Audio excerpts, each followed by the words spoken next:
We're back. We're talking with Santa Fe Independent Film Festival's operations manager, Stephanie Love. And Stephanie, thanks so much for doing this. I know this is your second time on the show, and I'm really enamored with the kind of work you do, the kind of positive quality events that you produce. And I know your or our call for entries is live, and we've got a deadline coming up. Is that right?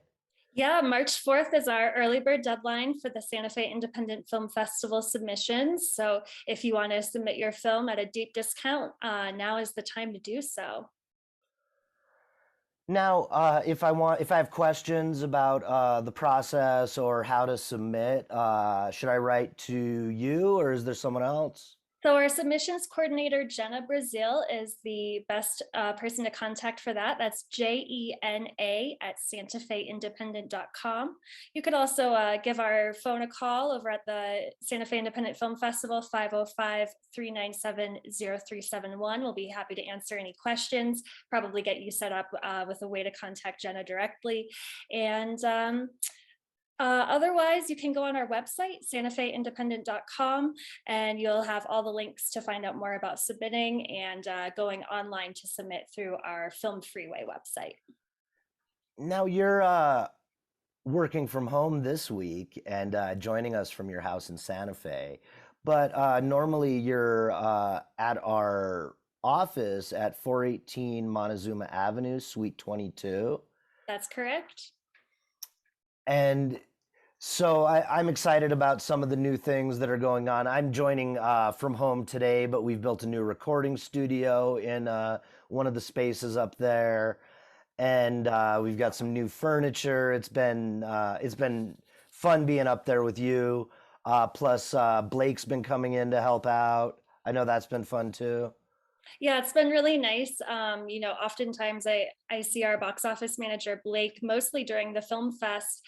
And then throughout the winter, she's been helping us out a lot more with getting our space reimagined into a better, more thorough office space. And it's been really nice getting to see her and chat about film while we're working on all sorts of projects, including some upcoming grants too.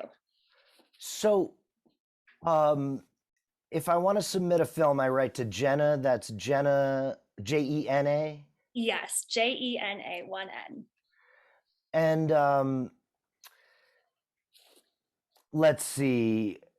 For to communicate with the festival office, I'll mostly be interfacing with you.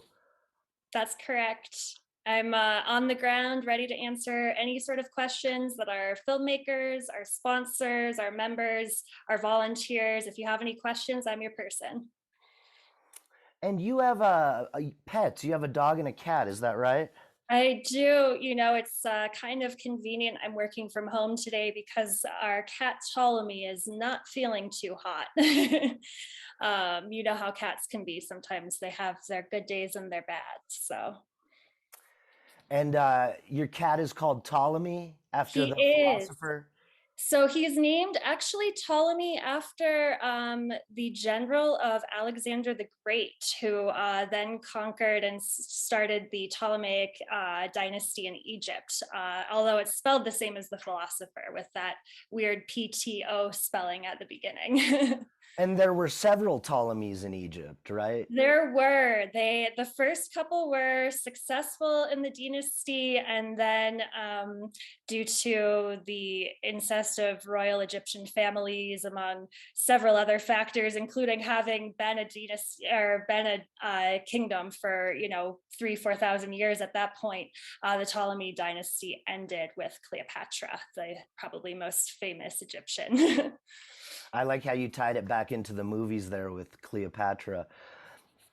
And Yeah, so, I love watching those films and seeing the difference between history and how they depict things on screen. yeah, I'm sorry to hear Ptolemy isn't feeling well, but maybe you can also tell some of our listeners who missed the last show with you about Gilberto. Yeah, so Ptolemy's older brother Gilberto is a rescue dog from the Santa Fe Animal Shelter, and he is my first pet. He's a very small dog. He's about 16 pounds. So when Ptolemy is feeling well, the dog and the cat will play and cuddle together and battle one another. So it's a pretty lively household usually. And so you've got your early bird deadline, March 4th, and then you also just had a press announcement about your granting program. And can you tell us about the Santa Fe Independent, or this is the Santa Fe Film Institute, which is the nonprofit that presents the Santa Fe Independent Film Fest. This is the granting program that we've just announced. Exactly. So the Santa Fe Film Institute is the nonprofit organization that both presents the Santa Fe Independent Film Festival's educational programming and Student Day and all sorts of great initiatives like that. And then this past year, Santa Fe Film Institute has begun several new community initiatives, including a scholarship program, a granting program, and this year we're going to have the Imogene Hughes College Scholarship. So between those three, the Santa Fe Film Institute scholarship is for New Mexico high school students. That's a great opportunity for high schoolers to show their interest in film and demonstrate that that's where they're headed with their career and get support that way. The Imogene Hughes Scholarship is for New Mexico college students. So anyone who's attending a college or university in New Mexico can apply for that and receive some funding and support for their education and filmmaking projects that way. And then our granting program is a regional granting program. So the New Mexico portion, New Mexico filmmakers can apply. This year, we increased the funding to up to $5,000 for a New Mexico film project. And then filmmakers from the surrounding states, Arizona, Colorado, Oklahoma, and Texas can also apply to that granting program for slightly less funding, but to still support regional filmmakers as well. And that's an increase from last year, is that right? It is, yeah. In last year, the Santa Fe Film Institute gave $6,000 total for scholarships and granting. This year, we're looking at giving at least $10,000 in awards, potentially more. So. Well, thank you for that, Stephanie. I know that is very meaningful to up and coming filmmakers and young filmmakers in the area, not just in Santa Fe, but all the way spanning to Texas, Oklahoma, and the surrounding states.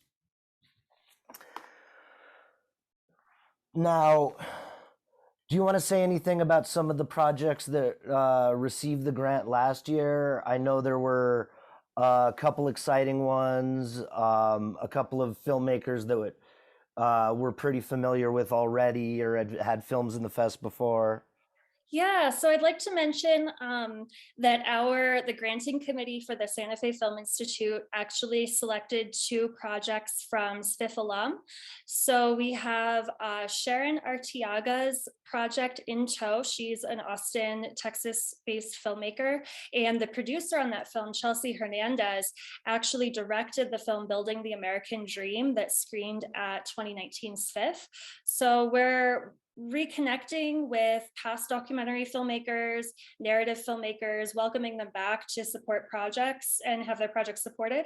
And then Sienna Sophia Burkt is located here near Santa Fe, and her project, Radon's Daughters, is the one that's going to be supported by the Santa Fe Film Institute, but she was actually here at the festival, I believe in 2018 or 2019 with her premiere film, Opia, which was her first feature film. And so she is another filmmaker that's screened at the fest.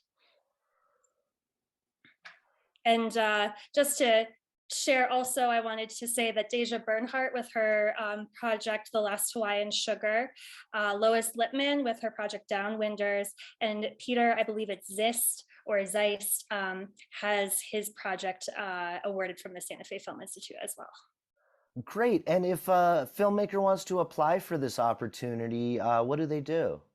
So the applications are going to open on May 1st, and you can go to santafefilminstitute.org. That's SANTAFEFILMINSTITUTE.org.